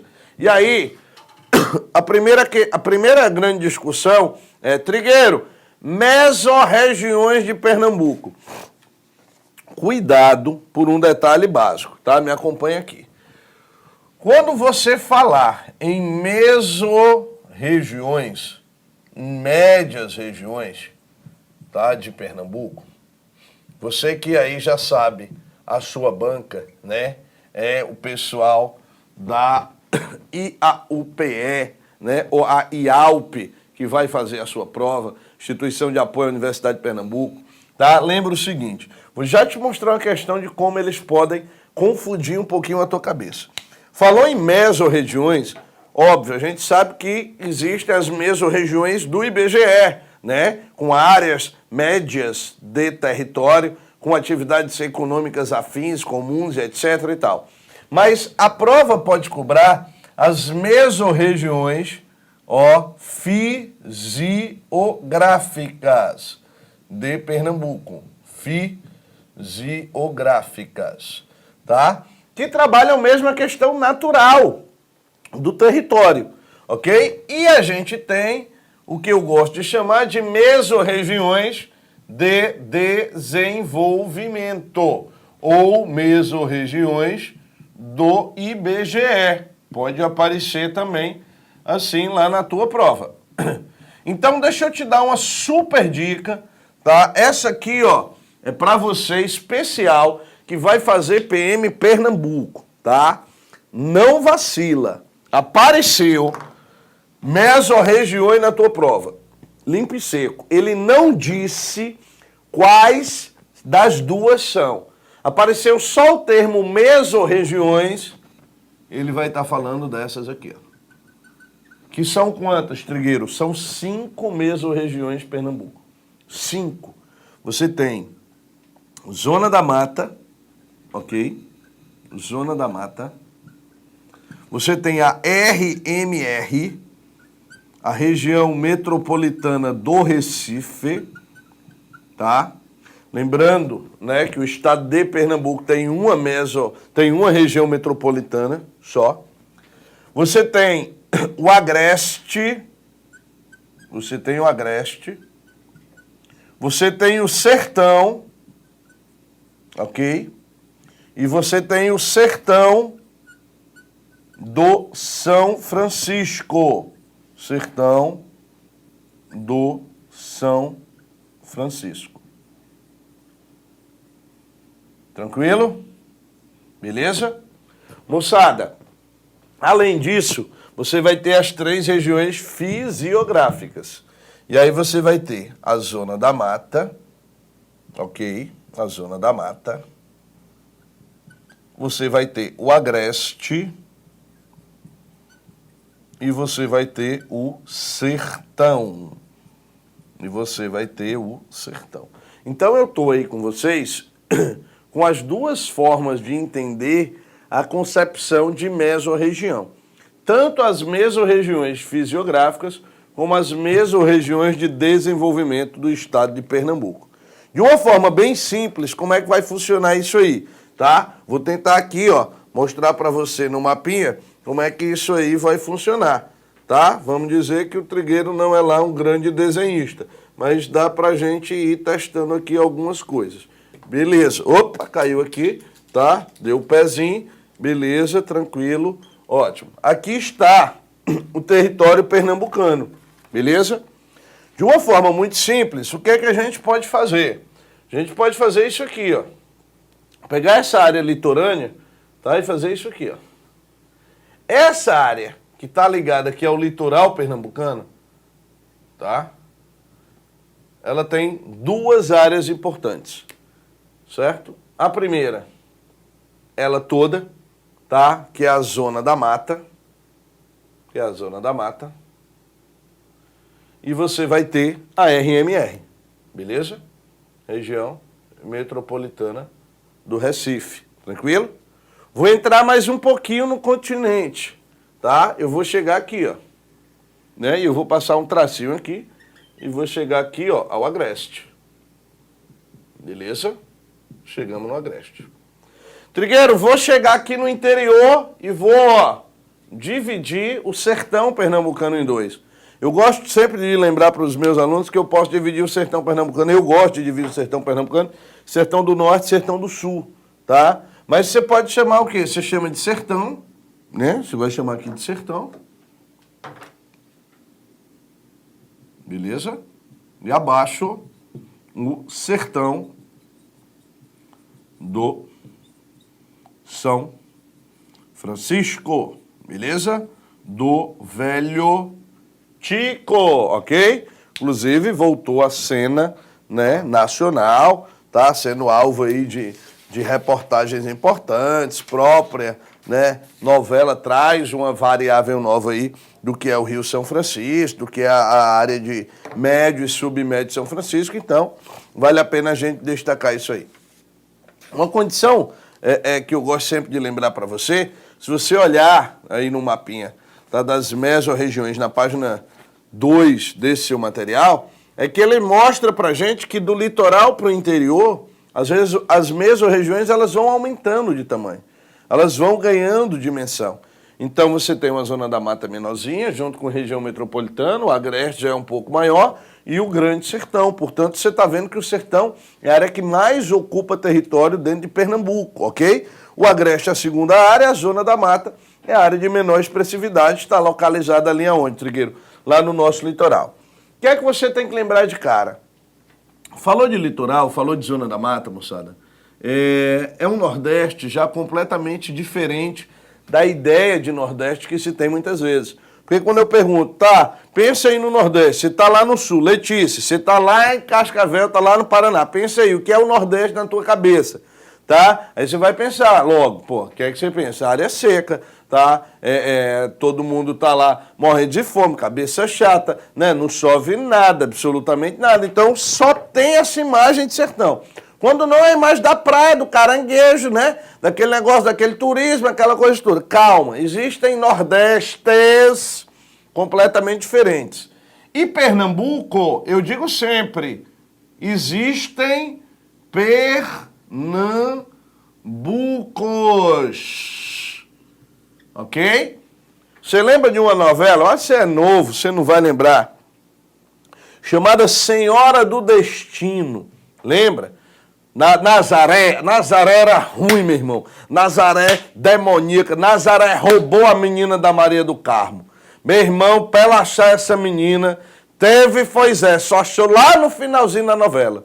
E levaram a menina, lá no finalzinho da novela, para conhecer o interior de Pernambuco, Belém de São Francisco, sertão.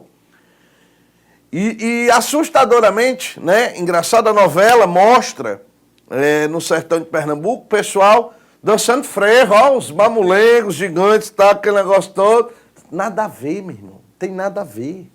Tá? Outra realidade. O sertanejo tem um outro hábito cultural. Isso está muito mais ligado à zona da mata, está muito mais ligado ao litoral, está muito mais ligado ao maracatu. Então, assim, tem nada a ver, é muito mais litorâneo. Não quer dizer que não exista o maracatu no sertão, pelo contrário, existem sim, mas está muito mais ligado a essa área. Então, o pessoal dançando frevo, ó, aquele negócio... Não rola, moçada. Então, calma, existem Pernambucos diferentes. Climaticamente, culturalmente, existem vários, beleza? Quando você pensa nesse ligado ao litoral, você já tem um Pernambuco bem mais úmido. Você já tem uma zona da mata muito forte, uma mata atlântica que aparece ainda em algumas regiões, ok? É sempre importante lembrar que esse é o Pernambuco da cana, né? Esse é o Pernambuco do holandês, tá? Vale a pena você lembrar do grande Maurício de Nassau, né? Grandes reformas urbanas no Recife, implementadas por ele no período das invasões holandesas ao litoral. Então você tem até hoje pontes no Recife, né? Jardim Botânico, Zoológico, tudo isso se deve ao período das invasões holandesas no nosso litoral, sobretudo a cidade do Recife e a cidade de Olinda, né, 1530, 1534, as fundações, isso é extremamente importante. É o Nordeste de Gilberto Freire, né, da Casa Grande, da Senzala, do Chicote do Açoite e da linda miscigenação contada, bonitinha, e que esconde a parte do açoite e da violência. É o Nordeste de Gilberto Freire, do açúcar, né? Quando ele descreve lindamente na obra O Açúcar, o solo de Massapê está extremamente fértil, predominando nesse litoral. Então você tem uma zona da mata completamente diferenciada junto com a região metropolitana do que é, por exemplo, o Agreste. O Agreste é o que a gente chama de faixa transicional, ok? Faixa transicional. Ou, se você preferir, você chama só de zona de transição ou faixa de transição. Não temos nenhum problema com relação a isso. E, óbvio, já é um agreste transicional entre duas áreas. Então, a leste, a gente tem um predomínio muito grande das características da zona da mata. Clima tropical úmido, vegetação florestal, né? Tem uma relação diferente com o solo. Já entrando no agreste, já próximo do sertão, outro agreste, com características ligadas ao semiárido, a presença da vegetação de caatinga, né? O clima escaldante, temperaturas elevadíssimas, índices de chuva muito baixo. Então você tem isso aqui. E quando a gente pensa nessa região, eu gosto sempre de destacar, o agreste, ele é uma transição com o predomínio das duas realidades naturais. Economicamente, ele é sim diferente, tá? Economicamente, ele é sim diferente. Ele é diferente, ele foge um pouco dos latifúndios do litoral e do sertão. Você tem aí uma diversidade de culturas bem maior. É importantíssimo destacar o famosíssimo Planalto da Borborema. Não dá para deixar de lembrar da Borborema, né? Não dá para lembrar, né, do pico mais alto de Pernambuco, lá em Triunfo, né, com 1.200 metros de altitude. Então, toda vez que a gente lembra do agreste, a gente tem que lembrar da região da Serra da Borborema, Borborema que vai do Rio Grande do Norte até lá o pezinho de Alagoas. Então ela se estende aí, cortando a Paraíba, cortando Pernambuco também e formando aí essa zona de agreste, o agreste da policultura, do minifúndio, um pouco diferente das realidades de zona da mata de sertão. Sem dúvida nenhuma, e eu gosto sempre de dizer isso, como um caboclo sertanejo mesmo, do mato, selva, tá? O sertão, para mim, é o que mais pode aparecer em prova, tá? É o que mais pode aparecer em prova. E aí você tem que lembrar o que desse sertão velho, né, trigueiro, tanto do São Francisco como do sertãozão, vamos dizer assim, já mais brabo, o sertão rei do Exu, de Luiz Gonzaga, né? Então você já vai ter outra realidade do outro lado. Sertão do São Francisco é onde a gente desenvolve hoje parte, né, de uma agricultura moderna, ok? De uma agricultura extremamente moderna, uma agricultura de precisão, ligada, né, à produção de frutas tropicais na região do sertão de São Francisco, ligada também à presença de frutas como a uva. Maior produção de uva de mesa do Brasil hoje está aqui, ok? No médio e submédio, né? No caso, no submédio São Francisco, onde você tem ali, por exemplo, Petrolina, Petrolândia, né, que são cidades importantes, no agreste Caruaru, né, na zona da mata Recife, Olinda, Jaboatão, tá? E aí você já vai ter uma outra realidade. Chegando ao sertão, tá? Você vai encontrar o Salgueiro, velho do meu Bodocó, tá? E aí você já tem um sertão mais moderno aqui, né? Um sertão mais desenvolvido. Do outro lado, na parte superior do sertão, aquele sertão mais rústico mesmo, né? Aquele sertão mais brabo mesmo, tá? Eu digo sempre, esse é o sertão mais da desgraça humana, tá? Esse é o sertão retratado por grandes obras literárias, por Graciliano, por Raquel, tá? Pelo próprio Jorge Amado em outros momentos. Então, já é um sertão diferenciado. Esse sertão aqui é uma característica que você não pode deixar de lembrar, meu querido aluno, minha querida aluna, as ideias das características do semiárido, tá?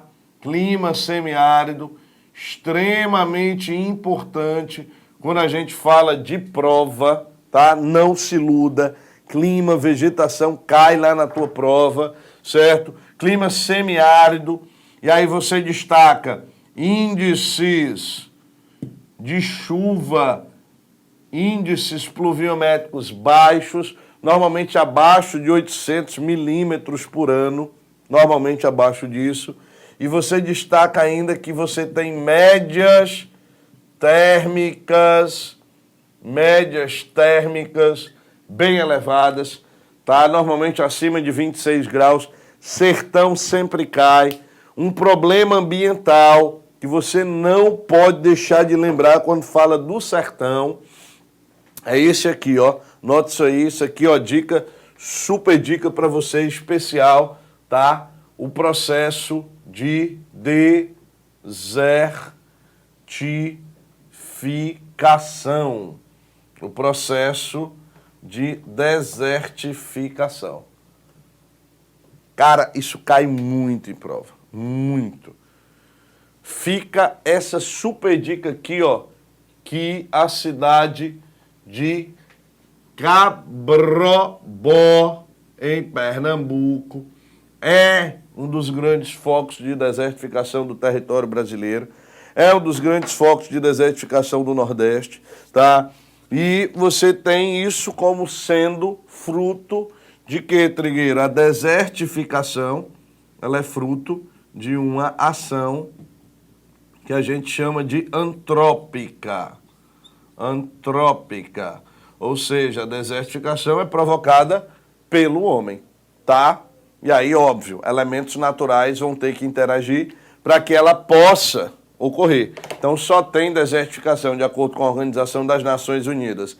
E aí, CID, a Conferência Internacional sobre Desertificações, em áreas de clima árido, semiárido e subúmido. Então, como eu estou aqui no sertão pernambucano, tá? E acabei de falar para você que é área de clima semiárido, a gente sabe que isso pode acontecer em área de clima semiárido. E aí práticas arcaicas como queimadas, como desmatamento, criação de animais de grande porte, cisternas subterrâneas, né? As famosas cacimbas e os cacimbões, que a gente vê aí no interior, os poços. A gente tem aí no destaque, por exemplo, para o uso de agrotóxicos, isso também interfere no processo de formação das desertificações. Então a gente tem aí um quadro geral de Pernambuco que a gente trouxe para você, para dar esse destaque supimpa, tá? Que você merece, beleza? O que é que a gente vai fazer agora, Trigueiro? Duas questões, e duas questões ligadas, tá? A IAUPE, ou a IAUP, se você preferir, tá? Que é o Instituto de Apoio, né, à Universidade de Pernambuco, soldado PM, provas anteriores, e olha o que eu falei sobre mesorregiões fisiográficas, como isso pode cair na prova. Segundo Andrade, tá? Manuel Corrêa de Andrade, as condições naturais, posição geográfica e formação econômica, social, que modelaram o território pernambucano, delimitaram a sua divisão em 3 grandes regiões geográficas aceitas pelo consenso: o litoral mata, o agreste e o sertão. Não são características destas regiões, exceto, olha aí, o item A diz assim, O Agreste está situado num clima tropical úmido e subúmido, onde domina atividades econômicas ligadas à pecuária intensiva, à diversidade de produção de frutas e horticulturas. Eu falei que era no Nordeste, da policultura, dos minifúndios, não falei? O item B diz, a região canavieira se desenvolveu no domínio do litoral, beleza? Onde as condições de clima e solos arenosos foram favoráveis ao seu cultivo de forma de agricultura irrigada, além de uma pecuária intensiva. O gado era criado preso. O item C diz, o Agreste compreende a porção sobre o Planalto da Borborema, onde há uma variação de clima quente e subúmido e dominam culturas diversificadas, e uma pecuária em moldes semi-intensivos. O item D diz assim, o sertão compreende uma área de clima quente e árido e está delimitado pela área de monocultura canavieira e pelo sertão de São Francisco, onde se situa Petrolina, a cidade mais promissora do estado. Recife não aparece, né? O item E diz assim, a zona da mata está situada entre a região metropolitana do Recife e os limites do clima tropical de semiaridez, acentuada no sertão pernambucano, sobre uma área de domínio de monocultura canavieira. Cuidado, porque nessa questão, pode ser que você tenha achado que ele quer a opção errada, ok? Cuidado. O que ele quer, na realidade, é mostrar para vocês qual é o item, tá, que não condiz com a realidade adequada. Então, o item correto aí é o item C, ok?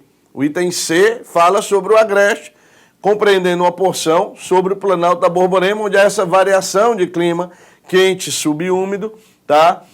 E dominam culturas diversificadas. Portanto, o item correto é o item C. E a questão seguinte vai falar sobre o estado de Pernambuco, que possui uma diversidade de paisagens marcadas por diferentes usos e ocupação do solo. De acordo com o Instituto Brasileiro de Geografia e Estatística, o IBGE, conforme estudos de 1989, o estado apresenta 5 mesorregiões. Analise as principais características descritas e assinale a alternativa incorreta. Então, o pessoal da IAUPE, da IAUP, tá? Eles gostam muito de pedir o que? A questão incorreta, tá? Então, tem lá, você vê todos os itens corretos, vamos achar só o erro. Olha aí o item A.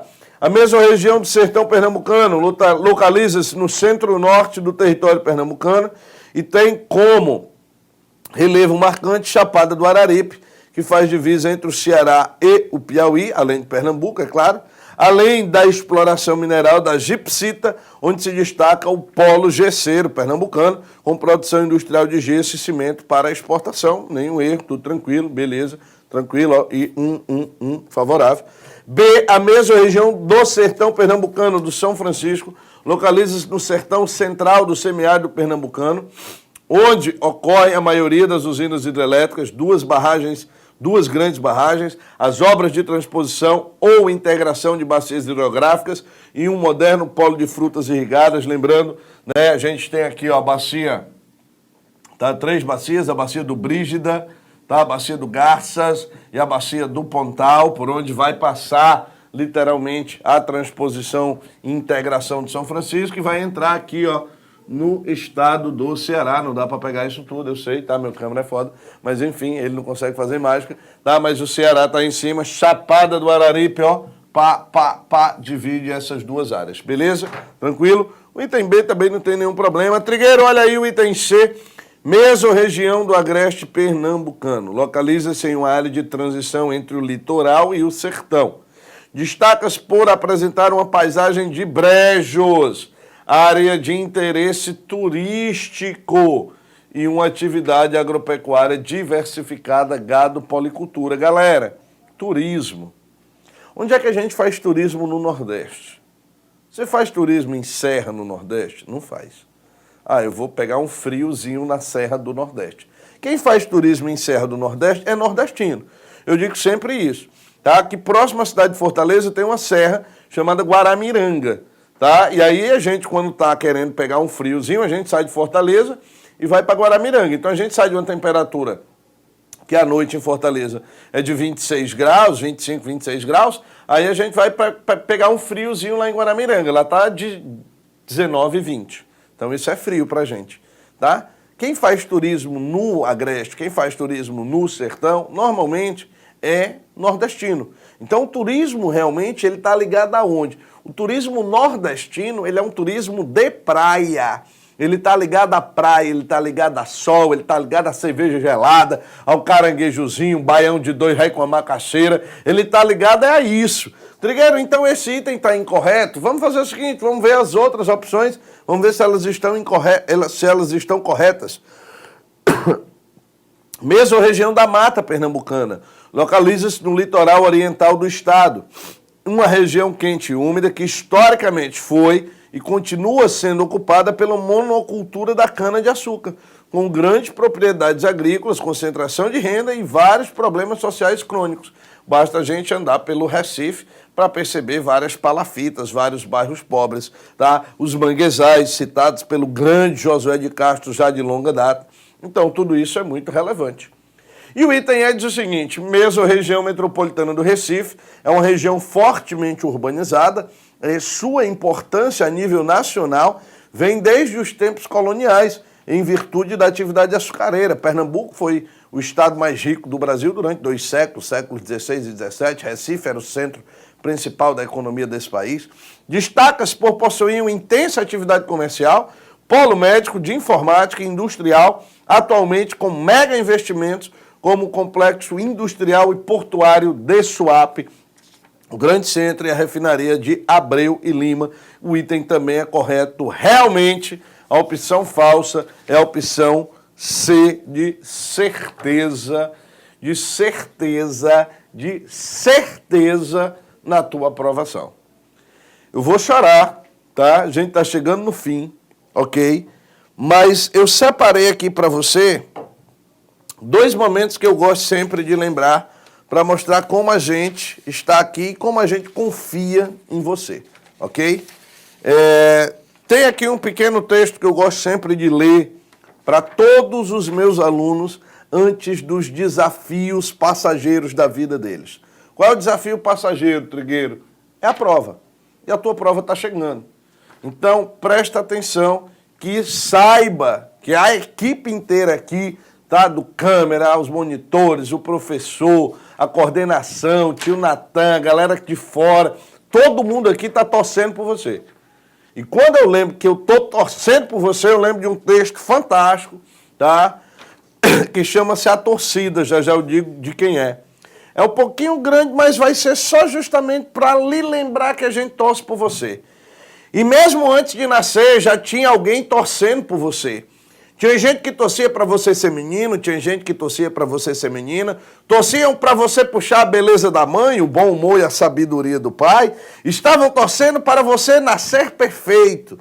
Daí continuaram torcendo, torceram pelo seu primeiro sorriso, pela sua primeira palavra, papai, pelo seu primeiro passo, seu primeiro dia na escola, então foi a maior torcida. E o primeiro gol, então, e de tanto torcerem, você aprendeu a torcer. Começou a torcer para ganhar muitos presentes, flagrar o Papai Noel, torcia o nariz para quiabo e escarola, mas torcia por hambúrguer e refrigerante, faça isso não, dá um bucho medonho. Começou até a torcer por um time. Provavelmente nesse dia você descobriu que tem gente que torce diferente de você. Seus pais torciam para você comer de boca fechada, tomar banho, escovar os dentes, estudar inglês e piano. Eles só estavam torcendo para você ser uma pessoa bacana. Seus amigos torciam para você usar brinco, cabular aula, falar palavrão. Eles também estavam torcendo para você ser bacana, tá? Nessas horas, você só torcia para não ter nascido. E por não saber pelo que você torcia torcido. Torceu para seus irmãos se ferrarem, torceu para o mundo explodir. E quando os hormônios começaram a torcer, torceu pelo primeiro beijo, pelo primeiro amasso. Depois começou a torcer pela sua liberdade, torcia para viajar, torcia para ficar com a turma, torcia para ficar até tarde na rua. Sua mãe só torcia para você chegar em casa vivo. Passou a torcer o nariz para as roupas da sua irmã, para as ideias dos professores, sobretudo os de geografia, e para qualquer opinião dos seus pais. Todo mundo queria torcer o seu pescoço. foi quando até você começou a torcer pelo seu futuro. Torceu para ser médico, músico, advogado, funcionário público. Pais, avós, namorada, todos os santos torceram por você. Na faculdade, então, era torcida para todo lado, torcida para a direita, para a esquerda, contra a corrupção, voltou à moda, né? Contra a fome na Albânia, contra o preço da coxinha na cantina. E de torcida em torcida, um dia teve um torcicolo de tanto olhar para ela. Primeiro torceu para ela não ter outro, torceu para ela não te achar muito baixo, muito alto, muito gordo, muito magro. Descobriu que ela torcia igual a você. E de repente vocês estavam torcendo para não acordar desse sonho. Torceram para ganhar a geladeira, o micro-ondas, a grana, a viagem da lua de mel. E daí para frente você entendeu que a vida é uma grande torcida. Porque mesmo antes do seu filho nascer, já tem muita gente torcendo por ele. Mesmo com toda essa torcida, pode ser que você ainda não tenha conquistado algumas coisas. Mas muita gente, a equipe do AEP, o senhor Carlos Drummond de Andrade, continuam torcendo por você todos os dias. Beleza? E para a gente encerrar, só uma lembrança, o vencedor, que ganhou aqui um curso para PM, Cleomárcio Anselmo, tá? Tá aqui o e-mail dele, a gente vai entrar em contato, não importa o quanto tempo eu vou estudar para o concurso, só importa que um dia eu vou passar nele. E todos os professores do AEP vão fazer parte dessa vitória e o Trigueiro está torcendo sempre por vocês. Meninos, meninas, meus tchutchucos, minhas tchutchucas, é sempre um prazer assustador, tá, estar com vocês. Quem sabe, já já a gente se encontra no próximo evento. Fortíssimo abraço e até o próximo encontro.